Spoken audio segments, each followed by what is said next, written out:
Welcome my dear students. आज हम chemical equation को बैलेंस करना सीखेंगे। बहुत सारे स्टूडेंट्स हैं जिनको इक्वेशंस को बैलेंस, जो इजी इक्वेशंस होती है उनको तो बैलेंस वो इजीली कर लेते हैं, बट जो थोड़ी सी टफ होती है तो उसको करने में उनको प्रॉब्लम आती है। तो देखिए, हम आपको जो हमारा नॉर्मल मेथड है, जिसको हम ट्रायल एंड एरर मेथड कहते हैं, उससे भी करके दिखाएंगे। बाकी जो टफ इक्वेशंस आती हैं जिसमें करने में बहुत टाइम लगता है, उसके बाद भी वो नहीं हो पाती, उसके लिए भी हम आपको सिखा देंगे कि आप उसको भी चुटकियों में आप उसको सॉल्व कर सकते हैं और बिना किसी गलती के। ठीक है। तो देखिए, सबसे पहले हमारा जैसे ये क्वेश्चन है H2+O2H2O। ठीक है, यहाँ पर इसको बैलेंस करना है। तो ये हम वही करते हैं नॉर्मल, जो हमारा ट्रायल एंड एरर मेथड होता है, बड़े इजीली उससे हम सॉल्व कर सकते हैं। यहाँ पर देखिए, यहाँ पर हाइड्रोजन 2 हैं, यहाँ पर भी हाइड्रोजन 2 हैं। यहाँ पर ऑक्सीजन कितने हैं? यहाँ पर ऑक्सीजन 2 हैं। यहाँ पर ऑक्सीजन कितना है? 1 है। तो अगर हम इससे पहले यहाँ पर 2 लगा दें इस जगह पर, तो ये 2 ऑक्सीजन हो जाएंगे यहाँ पर, क्योंकि यहाँ पर भी 2 ऑक्सीजन है तो यहाँ पर भी 2 ऑक्सीजन करने हैं हमें। तो हम यहाँ पर क्या करते हैं, यहाँ पर हम ये 2 लगा देते हैं ये। तो ये हमारा ये 2 लगाते ही हमारे ऑक्सीजन यहाँ पर कितने हो गए? 2 हो गए। यहाँ पर भी 2 हो गए। अब हाइड्रोजन यहाँ पर कितने हो गए हैं? 2 2 ज़ा 4। और यहाँ पर हाइड्रोजन कितने थे? 2 थे। तो इसलिए हम क्या करेंगे, यहाँ पर भी 2 लगा देंगे। तो अब यहाँ पर भी हमारे हाइड्रोजन यहाँ पर कितने हो गए? 4 हो गए। और यहाँ पर भी हाइड्रोजन कितने हो गए? 4 हो गए। ठीक है। तो इस तरीके से हमने इसको बैलेंस कर दिया। ठीक है। अब आप चेक कर लीजिए, यहाँ पर 4 हाइड्रोजन, यहाँ पर भी 4 हाइड्रोजन, यहाँ पर 2 ऑक्सीजन, यहाँ पर भी 2 ऑक्सीजन। चलिए इसको देखते हैं। ये भी बहुत सिंपल इक्वेशन है, तो इसको भी हम ट्रायल एंड एरर मेथड से सॉल्व कर लेते हैं ईजिली। देखिए, यहाँ पर Na1 है, यहाँ पर भी Na1 है। यहाँ पर हाइड्रोजन 2 है, यहाँ पर हाइड्रोजन कितने हैं? 1 यहाँ पर है और 2 यहाँ पर है। 3 हाइड्रोजन है यहाँ पर। और यहाँ इस साइड में कितने हैं? केवल 2 ही हाइड्रोजन है। तो अब हम यहाँ पर 3 है, तो 2 वालों को हम 3 तो बना नहीं सकते। 2 वालों को कितने बना सकते हैं? हम 4 बना सकते हैं इवन में।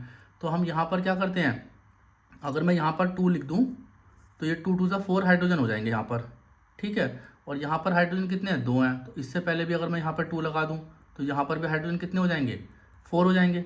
लेकिन दिक्कत क्या आएगी कि यहाँ पर जब मैंने 2 लगाया है तो यहाँ पर ऑक्सीजन भी यहाँ पर कितने हो गए? 2 हो गए। लेकिन यहाँ पर ऑक्सीजन कितना रहेगा? 1 रहेगा। तो इसलिए हमें यहाँ पर भी 2 लगाना पड़ेगा। यहाँ पर 2 की ज़रूरत नहीं पड़ेगी अभी। तो देखिए, दोबारा से मैं बताता हूँ आपको। जैसे यहाँ पर क्या है कि हाइड्रोजन यहाँ पर 2 है, यहाँ पर हाइड्रोजन है 3। तो अगर मेरे पास 2 है तो मैं 2 को यहाँ पर 4 बना सकता हूँ। तो मैं यहाँ पर मैंने 2 लगाया, तो ये 2 2 सा 4 हो गए हाइड्रोजन। यहाँ पर भी यहाँ पर हाइड्रोजन 4 हो गए। यहाँ पर हाइड्रोजन 2 ये रहा और 1 ये रहा। तो इससे पहले भी मैं यहाँ पर ये 2 लगा देता हूँ ये। अब यहाँ पर कितने हो गए हाइड्रोजन? 2 ये रहे और 2 ये रहे। 4 इधर 4 हाइड्रोजन हो गए, यहाँ पर भी 4 हाइड्रोजन हो गए। ये बैलेंस हो गया। अब यहाँ पर Na कितने हो गए हमारे? 2। यहाँ पर Na कितना है? 1। तो इससे पहले भी हम 2 लगा देते हैं। तो यहाँ पर 2 Na हो गए, यहाँ पर भी 2 Na हो गए। यहाँ पर ऑक्सीजन कितने हो गए? 2। यहाँ पर भी ऑक्सीजन कितने हैं? 2। अब हर चीज़ बैलेंस हो गई। हाइड्रोजन 4, 2 हाइड्रोजन और 2 हाइड्रोजन, 4 हाइड्रोजन हो गए।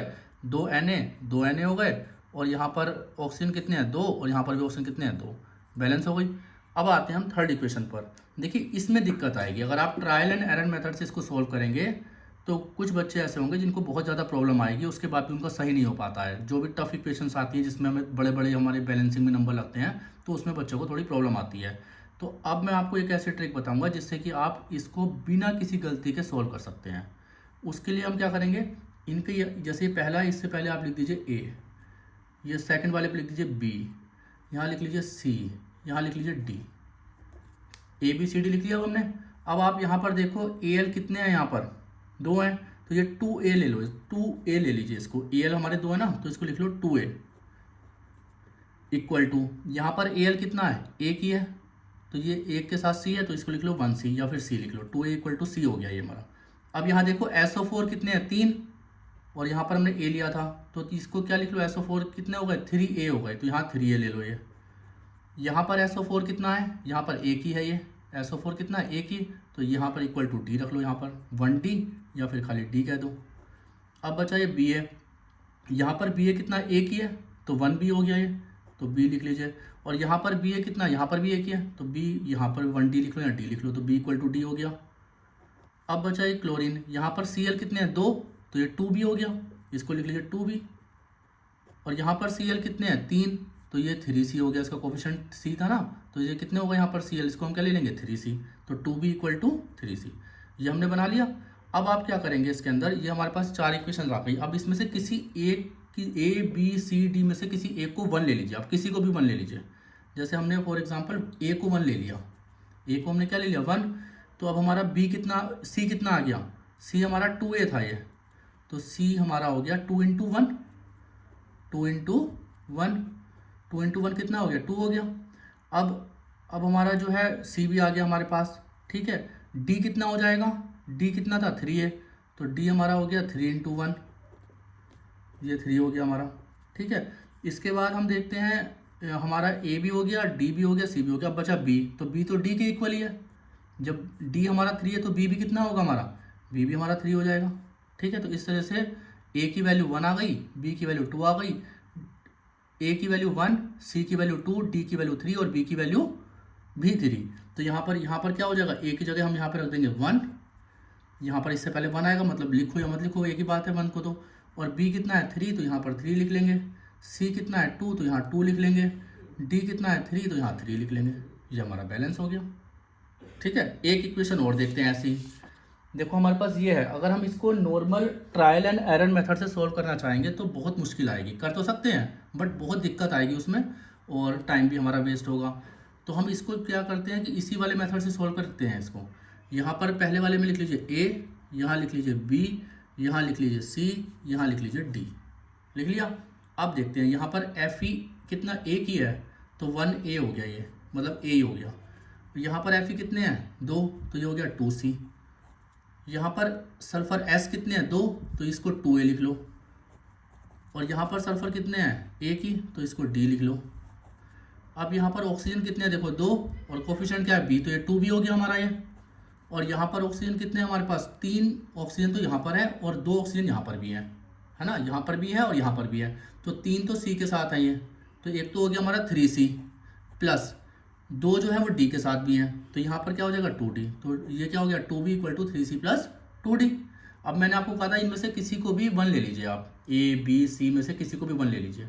तो अगर हम मान लीजिए हम एक ये सी को 1 ले लेते हैं, यहाँ पर सी को क्या ले लेते हैं 1 ले लेते हैं, तो ए कितना हो जाएगा हमारा, ए 2C था तो 2 × 1 2 आ गया।